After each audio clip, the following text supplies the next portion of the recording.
You're listening to Someone Knows Something from CBC Podcasts. This is Season 6, Episode 4, Fragments. Owen, hi. Get up. Honey, how are you? I'm good. How are you? I'm so glad you came. I'm good. Down in Macomb, Mississippi once again, May 2019, and my son Owen has come with me. Debra's met him before, and they've formed a strong connection over the time we've worked together. She's told me a few times how he reminds her of Donnie. Owen, meet Owen. Found him out in the alley. Debra frisks out her phone and shows Owen a video she's made of a dusty beige cat she recently rescued back in Maryland. Oh, that's lovely cat. So the cat is named Owen. Because your son, he made a good impression and I love him to pieces, so I named Owen. This is the cat Owen. He looks in good shape. Owen's on break from his university biology program, and he's come with me to look for southern insect and fish species. He also helps me by just being around. He's got a scruffy beard and is wearing tick-proof military fatigues and stays in the background mostly, but when he can, emerges to check in on Debra and see how she's doing. He's a part of her life now. All the other cats, run and he's like a dog. It's like our cats.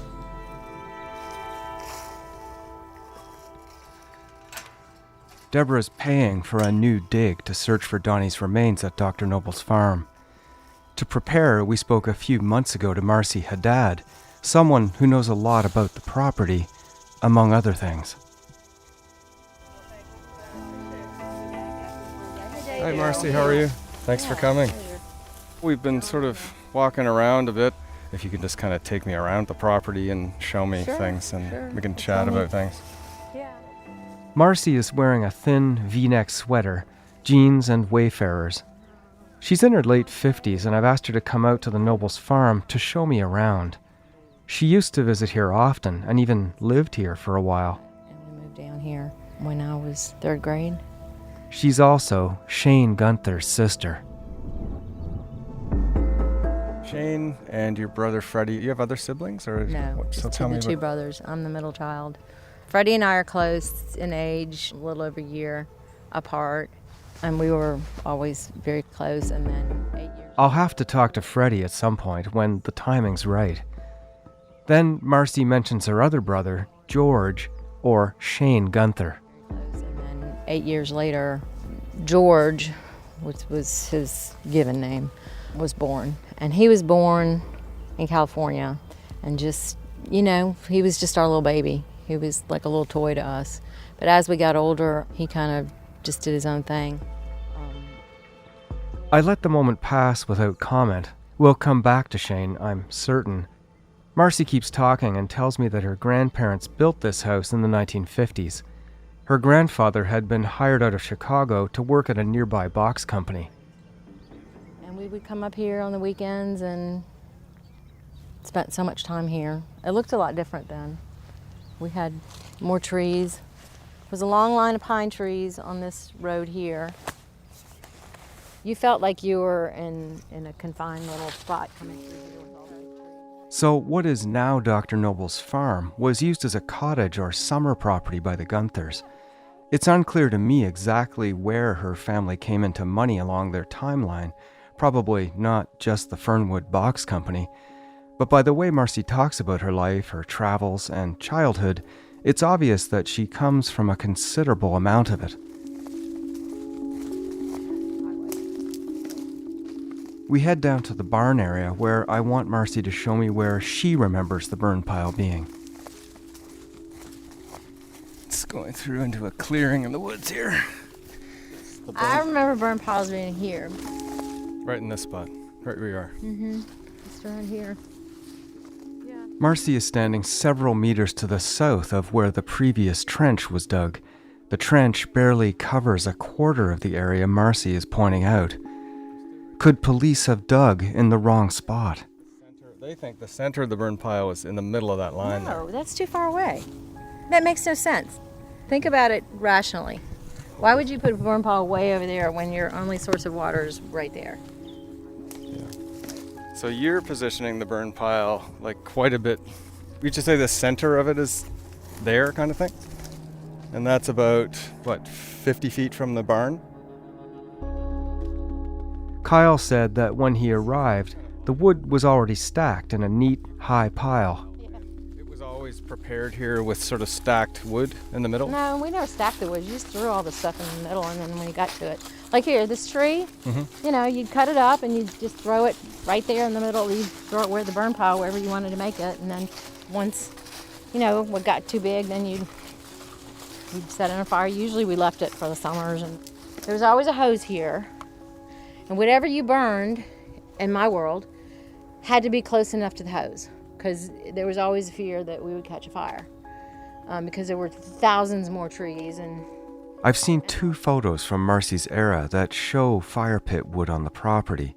In one, the wood was neatly stacked, as Kyle describes, and in the other, it's a random bush pile, as Marcy describes, so both versions could be accurate.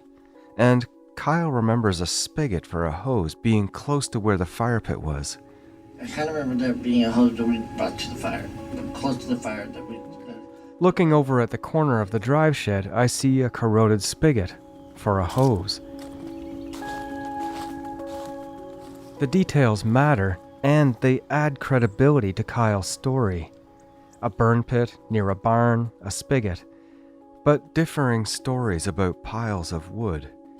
It would also strengthen the case if other people can remember actually seeing Donnie in Mississippi in May of 1995. I didn't know Donnie. I never met Donnie. The only thing I remember about hearing about Donnie, and I assume it was Donnie, was that Shane had a guy that he was in love with and cared deeply for.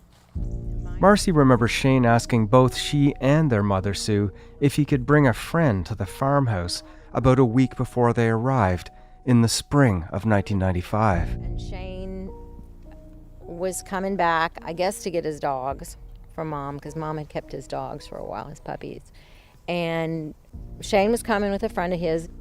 He wanted to show the house because, this was kind of like the family house.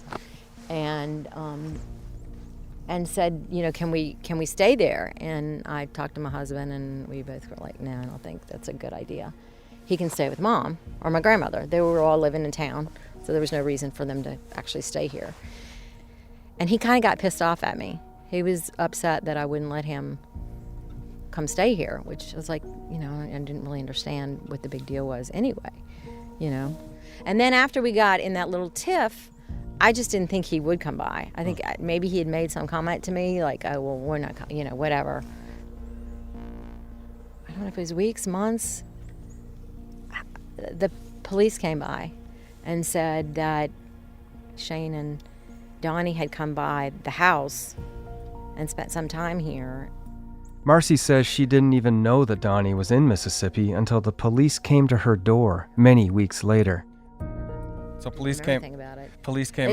They said he was missing. You didn't even know, like your brother. I didn't even know that they'd come by. Really, at that point, Shane never called me and said, "Oh, we came by the house and we did X," and that we, Driving over here, I'm thinking, where else could this have happened? If Kyle, if what he said is true, is it possible that they were somewhere else? But the police have told me that no, he pretty much came right here and walked, and everything was familiar to him. I wish I had been here to see what they actually did. But yeah, he's got enough information to kind of, it makes sense. Like, if you were in a panic situation, okay, I shot somebody, where do I go? Well, to take him out here, if we were gone, would make sense. This is kind of a second home to him. This is a comfort zone for him, or it would have been. I asked Marcy why she was here, why she was talking to me about burn piles and her brother in connection with Donnie's disappearance. Why would I help out? Because I'm a Christian? Because I'm a good person? If somebody's kill somebody else, I'm going to tell everything I know about it. I think it's a wrong. It's a moral wrong. It's just wrong. You just don't kill somebody. Now, if he didn't do it, that's fine. But if I can help out in any way I can, I will certainly do that for anybody. And now that I know Debra, I just feel for her. I just can't even imagine what she's been through, and just my heart goes out to her. And I've seen things with my brother that I just can't believe some of the things he's done to me and to our family. He's a self-centered, narcissistic human being. So if I can help out, I will. I'm not going to come up with something that's not true just to help her out or help her find, but I think she needs closure. And the thought that we were living in this house and my brother did what he did and brought Donnie's body back here, or killed Donnie, or did that on this, to me, hallowed ground, just amazes me. It just, further cements the idea that there's something very wrong with him,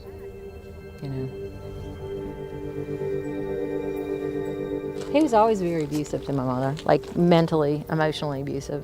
He didn't have the relationship with my mother that he had with my grandmother. Shane didn't pick on my grandmother. He was very, very endearing, very sweet with my grandmother. Never raised his voice, just, she was kind of his person. She always took care of him. If he ever got in a situation where he needed money, Mom, she would send him money. And I didn't find out all this until later, that she did some of the things that she did do. Marcy and Shane's mother, Sue, died in August of 2010.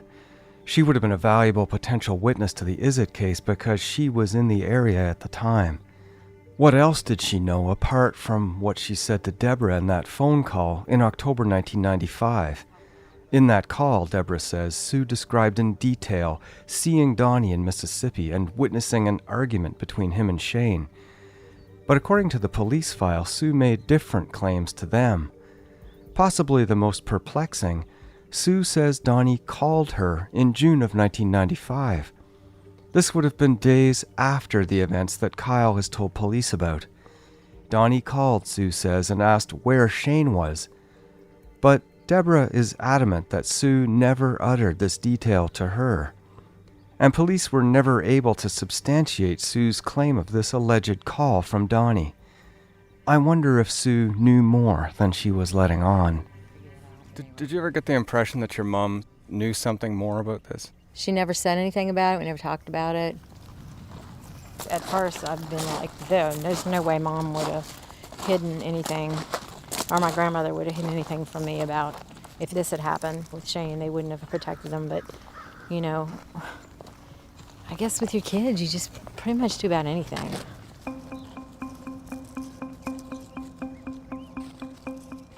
A Mississippi police detective working for Pike County named Perry Ashley had been asked by Maryland police at the time to interview Sue Gunther. This would have been March 1996. Ashley's report is in Debra's police file, as are notes on the communications with Sue Gunther made by Maryland police about the case. And with the stories Sue told Debra and police not in alignment, I really need to speak to Perry Ashley to get to the bottom of them. After a series of unanswered messages, I finally track him down at his home in Macomb. Hello? Oh, hi, is this Perry? Perry Ashley, yeah. Oh, hi, Perry. My name's David Ridgen. I work for the Canadian Broadcasting Corporation. I'm investigating a case that I think you worked on back in the early days. The case of who? His name was Donald Izzet. There was a woman in the case named Sue Gunther, who I think you may have interviewed. Do you remember Sue Gunther and any of her family members? The name sounds familiar, but now that's all it is. I have actually your document that you typed up about that interview, which I could show you actually, to refresh your memory. Do you think I could bring that over and show it to you? It's just a one-page document. That's fine. All right. Thanks very much. Bye-bye. We arranged to meet later.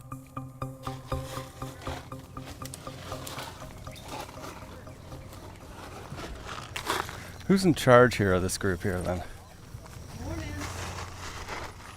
Good morning. I'm David. David, hey, I'm Kathy Meyer. Very nice to meet you. Thank you, After breakfast, Debra, Owen, and I arrive at Noble's property and walk down the slope to the area next to the barn. Yeah, she was great. In front of me, Kathy Meyer, the owner of a small archaeological dig company out of Tuscaloosa, Alabama.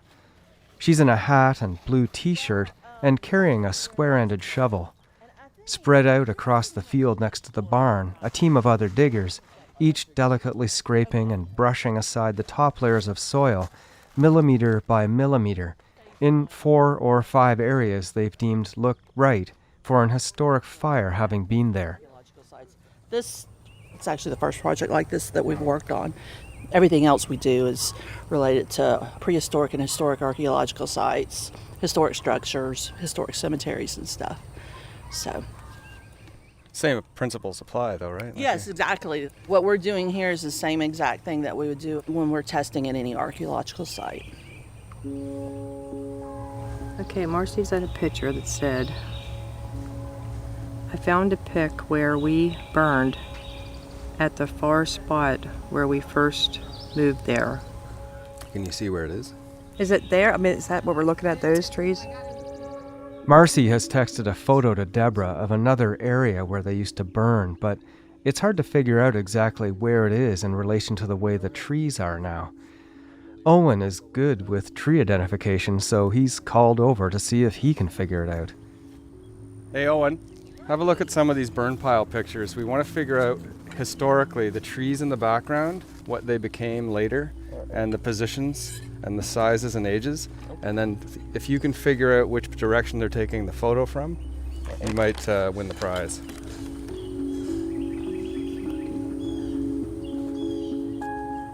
I think it may have been here. That's what they're hoping. I think it's that tree and that tree are the two look, see that tree and that tree are the only two non-pines that I can see in here. Yep. So I think it's that tree, and then the pines in the background. So where's the fire pit? Right? Where's that black stuff? Where is that supposed to be? Should be right where she's standing? Should be right there. He thinks the other fire pit was right here. Some charcoal has been found in that area already, so this new burn area could be the pit Marcy's talking about. I watch Owen go off to look for fish in the nearby pond, and then I remember Marcy telling us about the other fire pit, the one that the police trench barely touches. When I was here before with Marcy, she pointed out allegedly a different spot. David took a picture of she and I standing there, and it was a good distance from where we were digging before. Let's walk around if you could show us, because we do have I think it's a 1997 aerial photograph that shows a black smudge, and we want to see if that's the same burn pile that you're talking about. I go crazy because I keep thinking, we did that trench. What if we're 2 inches off? That's the disadvantage of doing a trench like this. It can be very good if you're hitting the target that you're trying to focus on, but if you miss the target, then yeah. I know this doesn't help in a scientific manner as far as finding Donnie, but every time I came here, and I don't know how to explain it, he's there. Yeah. I know it. Yeah. When Debra says he's there, she's pointing to the new burn site near the trees Owen identified. Tears drip from her face. Debra decides to situate herself completely off the dig site, in a lawn chair, shaded by a tall water oak close to the barn. She wants to make sure she's separated from any potential discovery of evidence and wants nobody to be able to level any suggestion that she may have contaminated the proceedings. Now, I'm not walking to the, I'm not walking, and anyone can verify I have not walked up to any of those, even though they would let me. It was basically my decision not to walk up to anything because just so I could testify that, and be totally truthful, so.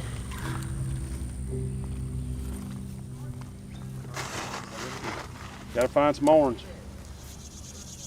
Looking for orange.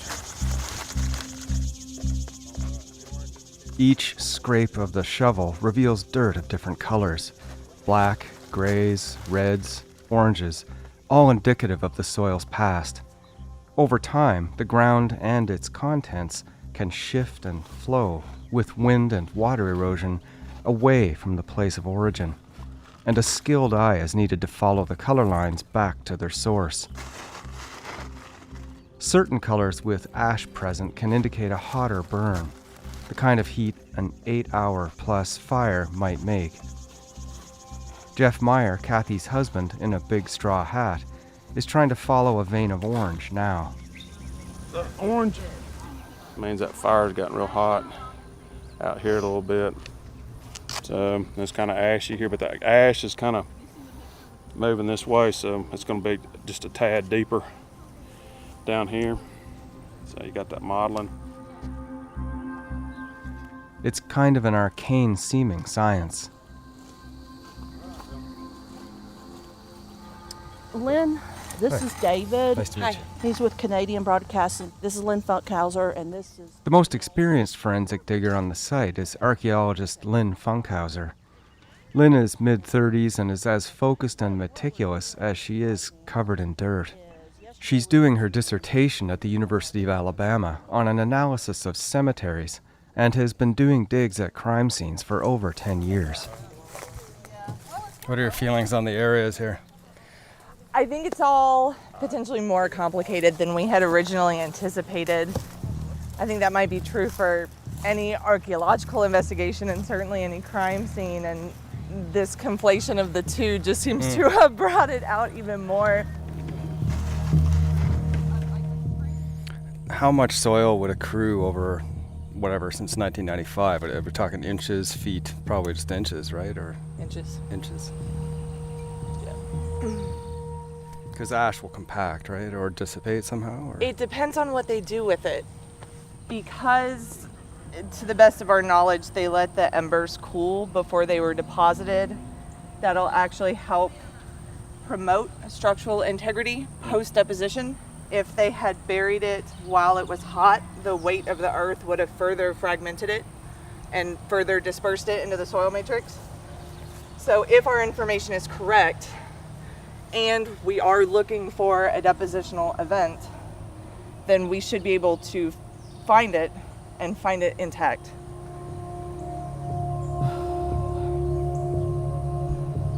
It's just clean so far. Clean meaning? Without artifacts, without cultural material, modern or otherwise. Kathy Meyer chimes in. And so we did the shovel skimming, and I believe that we're probably going to be screening this material, and we're going to be doing that with everything that we excavate. And then, of course, anything that, appears to be bone, bullet fragments, or probably just about anything that's not natural we'll collect.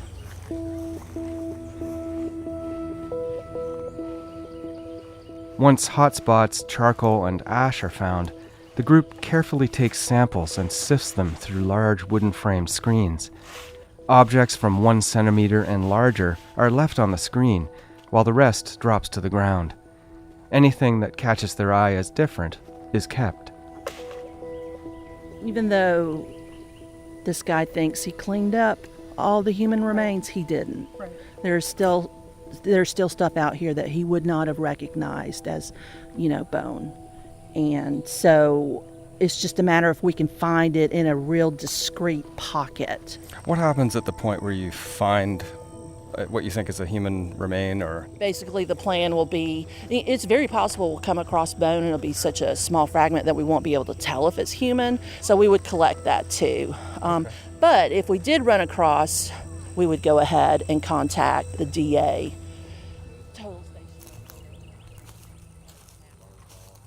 I check in on Debra, settled in her lawn chair. She's feeding ice cubes to Lucky Dog. If I give her water, she won't drink it. If I do the ice, she'll sit there and eat it. She's been eating a handful of it. So they do all these tasks. They set up, they do the mapping, they get it all set to go. And now she's troweling around the outside edges of the fire pit, trying to start from the outside in. So in the file it says that Sue Gunther says that she knew that Donnie was close to his grandmother and kept in touch with her. Mm-hmm. So she knew that, and she told a police person that. How would she know that? Because she met him, she talked to him. He was here. Right. Okay. Or Shane could have told her, right? Donnie positively was here. She said that, yes, that Donnie had been here, that they had been here, and that he and Donnie had gotten into a argument in the driveway, and that they left, and then when Shane came back, Shane's exact words to her was, Donnie would not be accompanying him back to California. There was a person there, but she never said to me, that person left with Shane and Donnie. And there's never been any understanding of who the other person might have been that was present when Shane had his argument with Donnie. She never mentioned a name to me. If Kyle's statement is to be believed, it rules him out as the other person Sue Gunther told Debra that she saw in the driveway, since he says he arrived on scene after Donnie was shot. I don't know. I know one, but so help me God, Shane's mother did not give me a name. No way. I mean, I'm sure I would have remembered that. Okay. I really want to talk to Perry Ashley. Turn right on Washington Avenue, then turn left. My eyes are like on fire, burning. No, my whole face is... You're outside all day, it just wipes you out, in this heat. We head to former Pike County Detective Perry Ashley's place in Macomb. I bet you it's up just past this yellow house. We drive up on a well-maintained bungalow set back on a crisply tended lawn.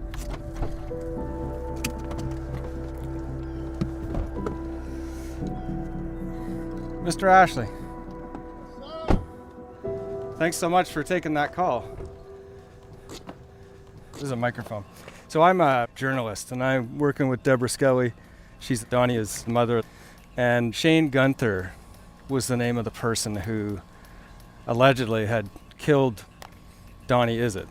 And Donnie is Debra's son. You said allegedly have killed Donnie Izzet. Yeah. And how did you come to that conclusion? We have a source who has told the story of how he helped Shane burn Donnie Izzet's body on the farm, which is now owned by Dr. Nobles out on that Gunther estate out there. I have a file I want to show you, and I want you to tell me if it's your signature on it, just to make sure it's yours, where you interviewed Sue Gunther, the mother of Shane, and she gives a sort of a story about what happened that day. Sue Gunther's dead now, so we can't interview her, but if somebody else did, it looks like she changed her story as time went on through the documents that I've read. Let me read this and see what you got. Is that your signature? Sure it is. Now, let me say this to you. I don't remember the case, simply because all I did was make contact with one person. That's been 25 years ago. I'm sorry. If I had more, I'd be more than happy to tell you about it. I'd be more than happy to come to court for you. But I don't have anything. I really don't. It was not significant enough for me to retain it in my memory. Somebody called, I responded to their call, and that was the end of that. I made my report, I mailed it to them, and that's all I did. Okay? That's all I know. Detective Ashley can't remember a single thing about the case, and no recording was ever made of Sue to my knowledge. So all we have is Perry's short 2-page letter to Maryland police and their own terse notes about their phone contact with Sue Gunther. In Ashley's letter, Sue states that the only time Shane and Donnie were at her home was in April 1995, when they were on a different trip en route to Florida. She states that when Shane came to get his puppies, which would have been May 1995, Donald was left in New Orleans. This is at odds with her son Shane's own statements to police about bringing Donnie to Macomb, and with Kyle's statements. Although Sue does confirm to Ashley that Kyle came to Macomb for a few days in May, and she says that Shane removed the front seat from his Miata and placed the puppies in a portable kennel where the seat was. She told me when I called that Shane and Donnie were there and that they got into a fight. And that's when Shane left with Donnie. And Shane came back and told his mother that Donnie wouldn't be accompanying him back to California, that he left him in New Orleans. And And she was telling me that the passenger seat wasn't in the car and that it was taken out to transport puppies back. If Shane and Donnie's trip from California to Mississippi was to pick up puppies, as Kyle remembers, what was the plan for Donnie in the two-seater Miata on the way back? Another unanswered question. Debra is discouraged, but also wants to press on. I want to go over to where Sue Gunther lived in 95. Sue used to live in a bungalow here in Macomb, and this is where she would have seen the argument between Shane and Donnie. Debra has learned something from Marcy that she wants to check here. The property where the burn piles are located, now Dr. Noble's farm, is about a 15-minute drive from here. There's a flower box that Sue Gunther had put in immediately after, I don't know, like the end of May, first part of June, something along those lines. She was adamant about having this flower box put in, and her son Freddie put this flower box in, and Marcy remembers even planting roses in this, and then it was immediately after that Miss Gunther moved to Texas. And I'm just wondering why she was so adamant about having this put in there and moved right away. Above ground. According to the police report, Sue Gunther moved to Texas and took the Miata car seat with her. Maryland police noted seeing Sue's house for sale in August 1996, but that she had moved before that. All the information I have indicates that Sue could have moved between a month and 10 months after Donnie disappeared. Debra believes that something might be buried under the flower box at the house we pull up on. The FBI apparently looked in the wooded area behind this house a couple of years ago, but Debra says they didn't examine the yard or dig under the flower box, and she's not satisfied. Turn right on Love Street, then turn left. What the hell? This is like... Is this where Mrs. Gunther used to live?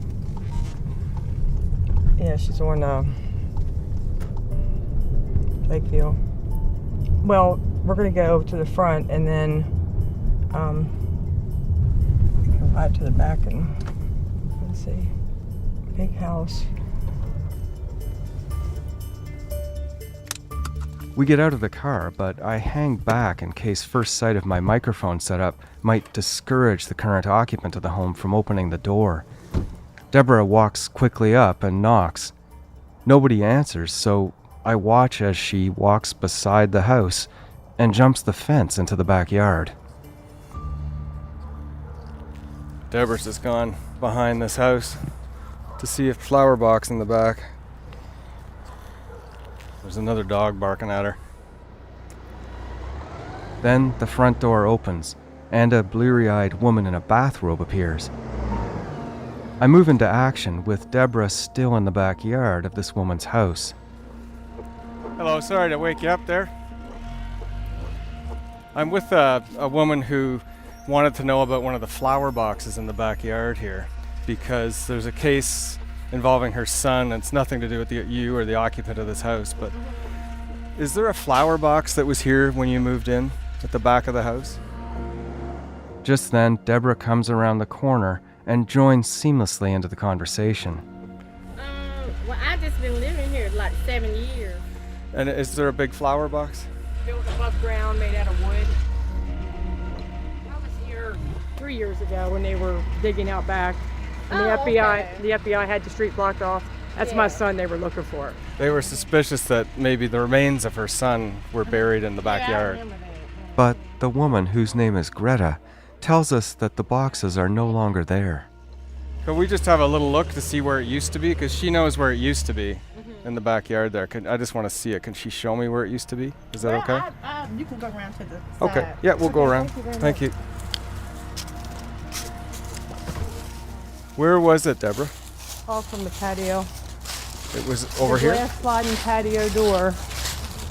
And it would have been in front of one of these. Oh, right here. Okay. Yeah, right off of the patio. And then we took it to another house a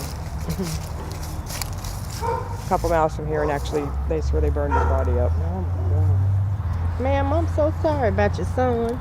You know. That's why I wanted to talk to Freddie, because Freddie's the one that their mom wanted this flower box put in right away. He built it right after Donnie was killed, and then she moved to Texas right after that. Even left all her furniture, everything. The only thing she took with her, according to Marcy Town when the police, was the passenger seat out of the car. They didn't search anything. Maryland police was here, but they never ever searched. It was always conversation, never searched, nothing. They're not going to do it now. She's since passed and all that. Oh, okay. Yeah. Well, I know they came here, what, how many years ago that was? 2.5. Yeah, it wasn't too long ago.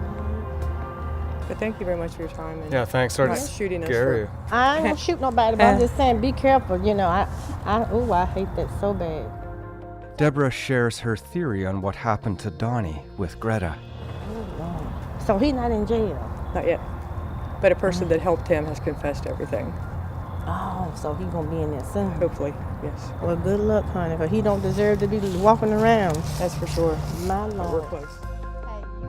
Debra gets the blessing of the current owner and thinks she might try to return for an excavation here someday. But for now, we head back to the dig site at Dr. Noble's to see what's happening. This darker area that's got some charcoal flecking. Yeah, and then we'll map those in. Okay. I'd helped to set up a white pergola tent over one of the dig sites before we left. They do this so that the soil color can be seen better out of the sun. And now I notice everyone on the site is gathered around under it. I've approached the margins without touching the actual dig area. I like that we found more charcoal with this one. Yeah, this one's interesting. It's hot. I mean, it's a hot bed. Yeah. More ruminations about various colors, different burn areas, scraping and sifting. Things seem to be moving along slowly. You finding much more than glass here, or charcoal, rocks? Pretty much glass, metal, heated rock. I don't think we found anything that has excited us, but we do have a bag of stuff we're gonna look at a little closer tonight because we need a magnifying glass. So, but no, we haven't found anything that we're like, yes, this is it. No. We decide to get some rest and start fresh the next day. All right, say goodbye to these guys. All right, see you guys tomorrow then, yeah? Take care. All right, I'll go get Owen. Oh, great. Okay, we will see y'all in the morning.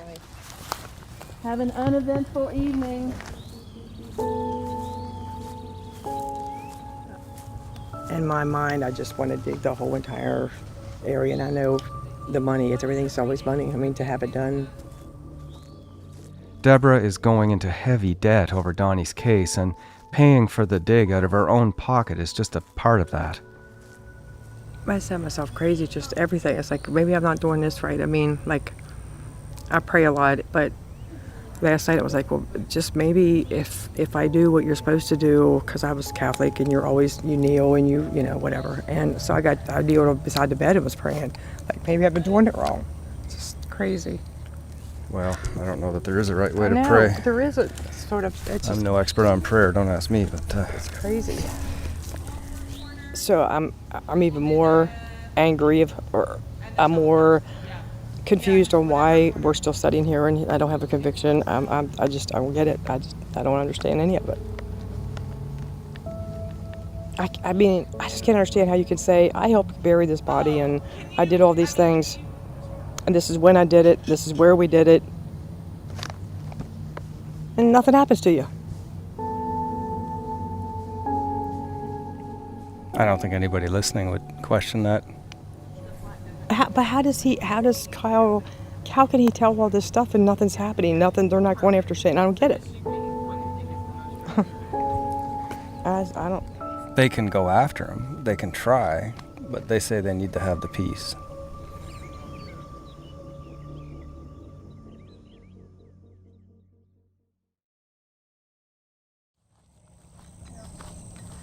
Morning. The next morning, we finish our hotel breakfast and head out in separate cars. Debra arrives just ahead of me at the Nobles, and when I arrive, her car is parked outside the guest house. So I head down to the dig site to find her. Owen goes looking for sun-basking snakes around the gigantic pond a few hundred meters away. When I arrive, I see Jeff in the distance skimming across one of the features with his shovel. Debra, nowhere to be seen.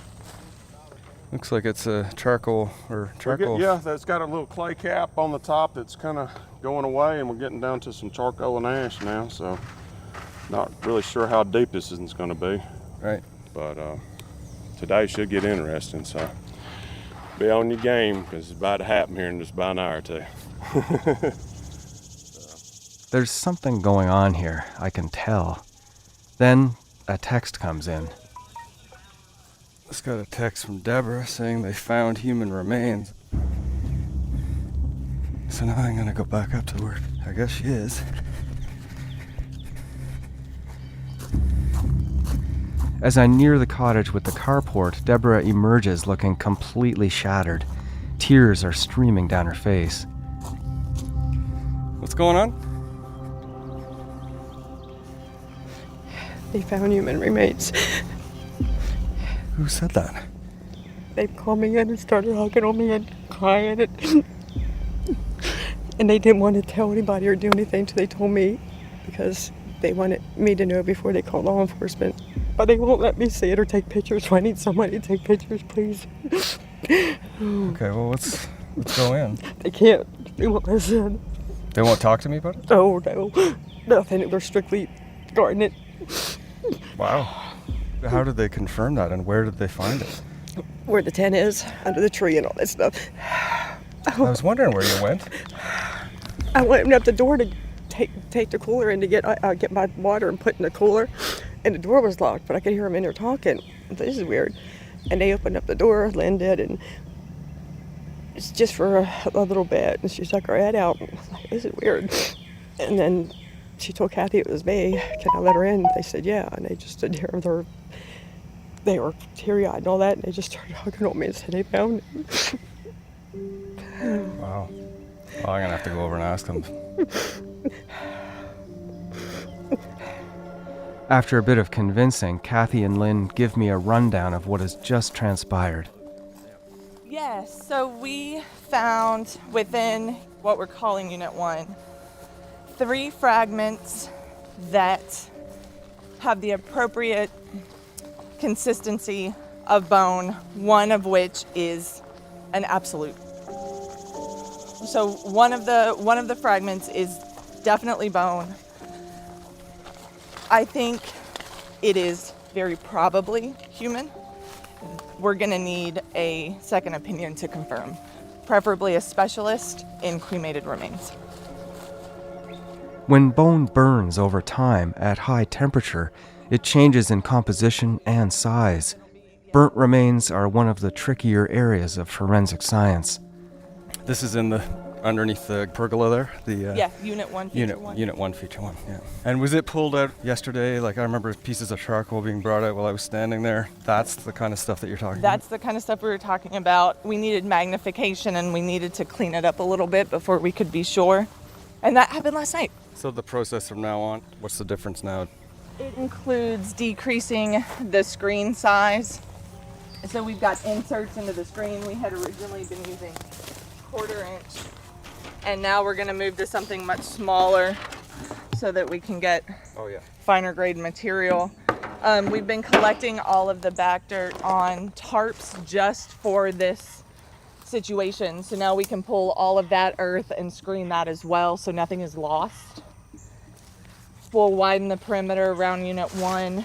It looks like the ash lens that was associated with the burn pile was leveled, and that's where we can anticipate potentially finding more of anything. Even cremation specialists don't get all the remains up, so there's no way 2 random dudes in South Mississippi are going to do it. So color is acting as a good diagnostic indicator for us. We're finding it on a spectrum, which is also helping with our interpretation. When bone burns, it's got a range between black and white that includes gray and a kind of a bluish gray, and that's what we've got. So it's good news.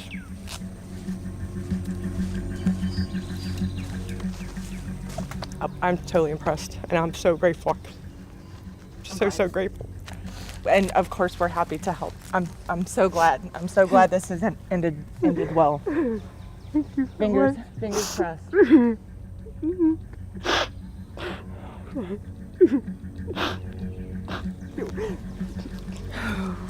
If there's anything I can get for you, just let me know. Just do what you're doing. Right.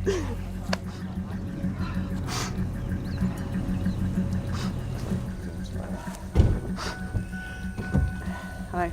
Hey, how are you? How y'all doing today? Fine. Good. Good. Get a crime scene, Bob. Okay. Word of the discovery travels fast, and it doesn't take long for Detective John Glapian and other police to show up. Glapian asks everyone to make entries in a log of their visits to the site. This is the material recovered so far. A lot of it is the exact debris you would expect someone to throw into a long burning bonfire. Mm-hmm. So a lot of glass, a lot of melted glass, melted aluminum cans, fire-cracked rock. I just wanted you to know, I have not walked up to any of the sites that they've been working on. None. I've always stayed back. I just want you to know that. Oh, Because yeah, I didn't want to do anything to jeopardize anything. No, you're fine. You're fine. We still have to get a log. Then I follow Glapian around the perimeter of the dig as he seals the whole area off with yellow crime scene police tape. Want me to hold it for you? Or I guess you just tie it. Pretty much kind of get used to doing this. Yeah. Lynn asks me to take photos of the samples because I have the highest resolution camera on site, and once police take official custody, it could be a while until anyone sees these samples again. I agree, and so do police. Owen, can you get the D800 with the macro lens now? They found a fragment that looks like a bone. Can you hold this? It's okay.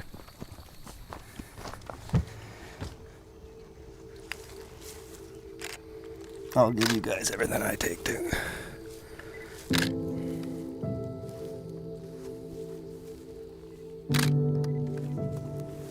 Lynn, is there one in particular that you want to, or is it just all focus on all three? There are two. Okay. Photos of all three, but two that look particularly good. With Owen holding the mic, I hunker down on the grass with the fragments in marked bags in front of us. One at a time, fragments are removed from their bags with gloved hands and placed in front of my lens. One or two in particular show spongy holes, but they have obviously been through high heat and they don't look like what I'm expecting bone to look like. Could these fragments be pieces of Donnie? We didn't imagine we'd be doing this today. Is this the side you want? It's this here. Okay. The blue-white.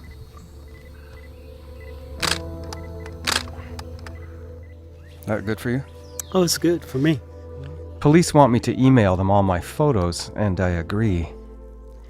Okay, Owen, you want to stand up so I can grab that mic from you? Mr. Simmons, good to see you again. David, how are you? Truitt thanks me for taking the photos of the samples, and I show him one to get his take. I can zoom in in a way that so you can see the Oh, port. yeah. Mm-hmm. So you can tell I'll that tell that's... you what, too. Oh, yeah. Those are very, based upon what I've learned on some other bones and stuff, that looks very human. What is it you look for on there? Okay, as we see, I can't ever remember what they call it, but see the little honeycomb looking? Yeah. They're fairly circular. Of course, you're going to see some odd looking, but they're very circular in shape. And there's some others that I saw. Here, see? Here, here. Yep. Animal bones are more of oblong. Okay. And there was something about the color. And I'm told, I've never seen a comparison between a pig bone and a human bone, but they were talking about how pig bones are more human-like than any other animal. But see, you can see that. There's a preponderance of circular, I would say. Yeah. Yes. So Truitt seems to be edging toward the human end of things, but isn't committing. And it doesn't take long for the local press to somehow get wind of the finding. Ernest Herndon from the Macomb paper walks up to Truitt and I as we stand near Debra's lawn chair. Hey, Ernest, how are you? I'm Ernest Herndon. I'm David. I work with CBC. I've been working with Debra for a while on this now. So nice to meet you. You too. So, tell me what's new. Well, I'll start out and just say this. I'm here because they have found some items that look promising. Okay, they have a high probability of possibly human bone, and we don't know that for certain. Mm-hmm. And we're not going to know till it's sent off to experts, and we're going to have to wait on that. Now, could it be animal remains? I mean, I don't know what Truitt. I don't know if I'm someone else. I don't know. Well, I don't know what to say. It was described to me as high probability that it's human, okay? And that's based upon the shape of a particular piece, and so nobody has told me that it's human. They're not saying that, but it's a high probability, and won't know till send it to the proper experts. Would be a visual microscopic examination. You're the physical anthropologist. Yes. The archaeologist. Yes. So what did you find and what do you think that it is? So we have right now 3 burned fragmentary osseous remains. One clearly displays trabecular or spongy bone. Okay. The other 2, I would like to wait to say until we have confirmation from a secondary specialist. Okay. And right now, based on what we have and based largely on my training as a zooarchaeologist working with faunal remains, I feel comfortable and confident saying they're very probably human. Again, that's something we're going to want a secondary confirmation on. Mm-hmm. We need someone that specializes very specifically in cremated human remains. Getting the samples tested could take a while, several months maybe. As Lynn has been speaking, someone else has arrived on the scene, District Attorney D. Bates. He reviews the samples with Lynn. This is the largest fragment we found. I'm with you. Yeah. You want to see more? You good? I'm good. Okay. Because it gets smaller from here. I smaller believe you. from there. I firmly believe you. The only thing that I am, no offense to y'all, is I have to confirm Yes. with someone that can testify that is a human being, yes. without a shadow of a doubt. Okay. I don't think anyone's going to tamper with it, but I do need the good GPS locations Sure. of that location. Sure. All right, we can do that. I want to know. My question to And if you you is, have any questions on please be straightforward, okay? I think I have been from the very beginning, even the things that you don't like, but yes. I have to, not to be disrespectful in any way, but I have to disagree with that. Okay. My question is, for now, what is your next step? What are you going to do as far as this goes? The items that were already taken have to be sent to an investigative agency, which will be Pike County. Then it will be turned over either to Quantico, if I can actually get the FBI and their crime lab to assist me in who they have to confirm, see if we can get any DNA, which I'm afraid is probably going to be very difficult, because I would like to confirm that it is your son. I mean, I would love to have DNA. I mean, just be honest with you there. If I can't get through Quantico, then I have to find another agency that can confirm that it is in fact human bone, and that would be an expert witness that can testify in our court system here in Mississippi that they've testified. Because I've had experts that You won't let it go to Alabama to the expert person they have there? If that's the best I have, then that's where it needs to go. If I have any say at all at this point, I request that it go with them because I don't know where Well, it there's worked no out. reason it can't go to more than one, too. There's nothing prevents it from going from one location to another besides a chain of custody. And no offense to them, I would like it would go through a chain of custody through law enforcement. Right, I don't right. think you're going to tamper with it Absolutely. or modify it. It's just the procedure that actually goes. And going through 5 or 6 people, and don't get me wrong here, I could end up with 3 different opinions. Yeah. Oh, yes. And if I end up with 3 different opinions, then I'm in bad shape. My witness says that it would be here. It's consistent with what he is saying. The witness D.A. Bates is talking about is Kyle Barnes. But I will say this is all going to be picked apart in the middle of a jury trial. It will all come up because I can't prevent any of the But I conflict. feel that you have been against us all along. I've told you from the very beginning, I will do everything that I possibly can. I just need the best expert that I can put on the stand that I have full faith in. I need to find the best expert that we can possibly get, because when I put them on the stand and they take a cross-examination, they are absolutely the best. And when you brought up the FBI, they were real professional, weren't they? They've done shit for this case, shit nothing. I'm not, I understand your frustrations there. I totally understand. I'll tell you what we can do. I can contact Cassandra Hill, who, is an expert in cremated remains, and I can send y'all. It's all right. Just deep breaths. Take some deep breaths. Take some deep breaths. Get other You all right? other experts. Just take some deep breaths. And I will say this, for Try a couple. one reason I would like to go through Quantico is jurors are actually impressed, Very impressed. with Oh, the yes. name Quantico. Not saying that they're the best in the world, but they carry name recognition. Debra, do you have any other questions for me? She said no. Just try some deep breathing. It really helps. It's okay.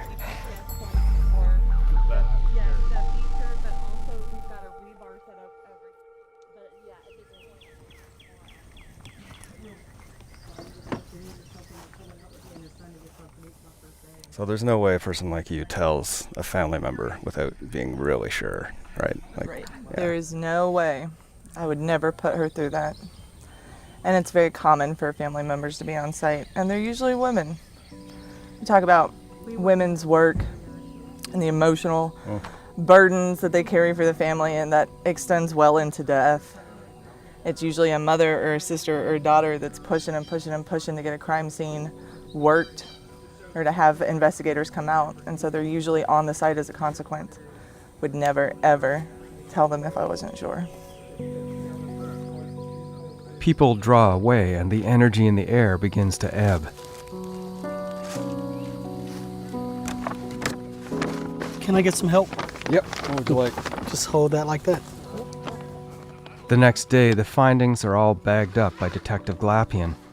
Lynn Funkhauser and I watch every carefully labeled fragment as it is placed into the paper police evidence bag.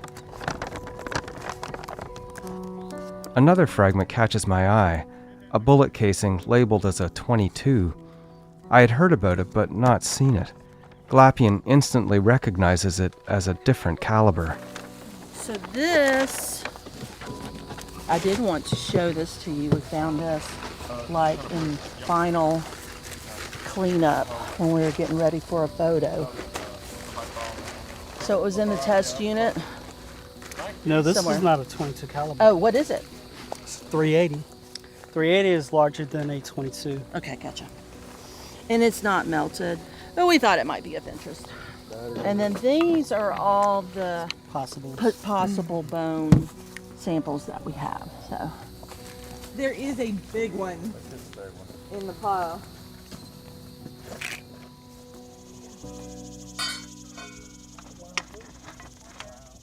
Now, you're going to do what you and I talked about, just hang tight. And, We're on the same page, all of us on that. okay, good deal, Coach. Just want to be sure. What I'm going to do is got some little mason jars here, 500 milliliters each. Divide each sample in 2. To which he agreed with some And I put the duct tape on top and seal it in front of the police. The dig has come to an end. and I'm just maneuvering a soil sampler into position at spots where Lynn Funkhauser and her team of diggers extracted their samples, and in places where they didn't have time to excavate more thoroughly. I'm not even sure how this thing works, so. Just turn it. Does yours ratchet? All I can tell you is go for it. It's working. There you go. The sampler is a heavy, hollow steel tube about 5 feet long, with a screw on the end that draws soil into it as I turn a handle at the top.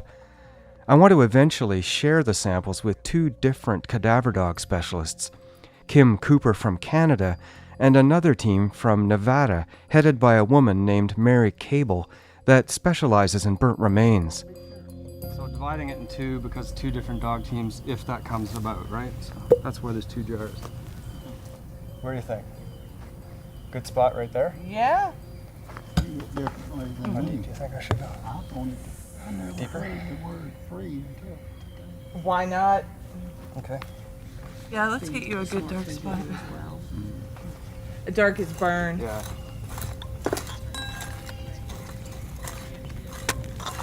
I would say anywhere in here.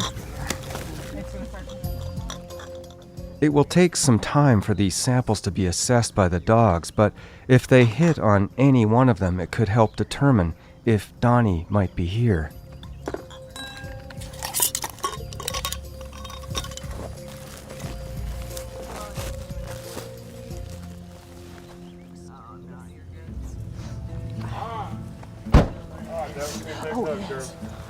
You hung in there. You did good. You did good. I have to keep in touch with everybody. I really do. Oh, yeah, no, I wanna keep in touch. You know, give me a call if you're stressing or need to talk or want an opinion on something. Give me a call. I will. Yeah, Thanks. yeah. Okay. Take care all of you right. too. We'll be in touch. Take care. Nice to see you. Soon. All right. All right, Deb, let's hope your friggin' jalopy gets home now, eh?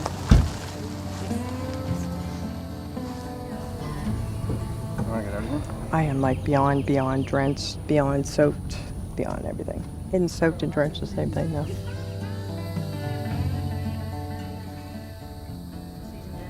I always hate to leave when I'm here. Your son was such a sweetheart. He walked up to me a while ago and asked me if I was okay and that he was so sorry and that he really hoped that we can find the answers. And I thanked him and told him that I really appreciated him being here and you, and he said he enjoyed being with you and helping, and I just thought that was so cool. Yeah, he's a good kid. Yeah. I mean, you could see in his eyes, like you could see his pain.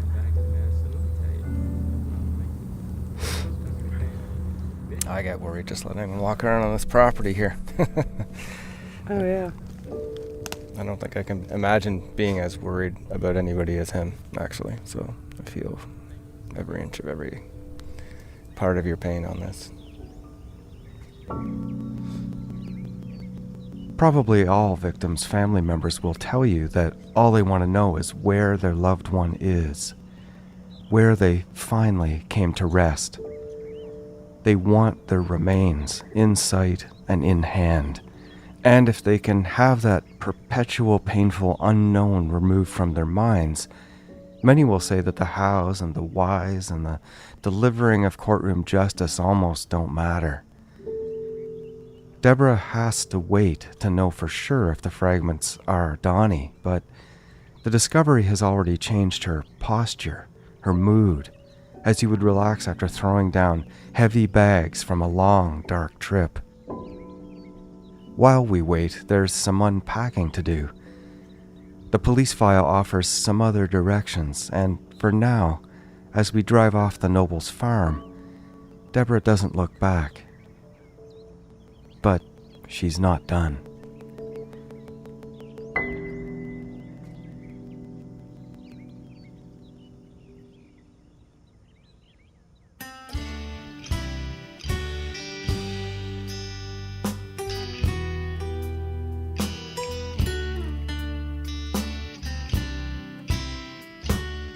You've been listening to episode 4, Fragments. Visit cbc.ca/SKS to learn more about the Donnie Izzett case. You can also join our Facebook group and follow us on Twitter at SKSCBC to discuss episodes with others and discover exclusive content. Someone Knows Something is hosted, written, and produced by me, David Ridgen.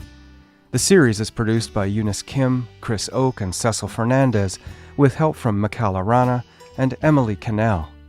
Tanya Springer is our senior producer, and the executive producer of CBC Podcasts is Arif Noorani.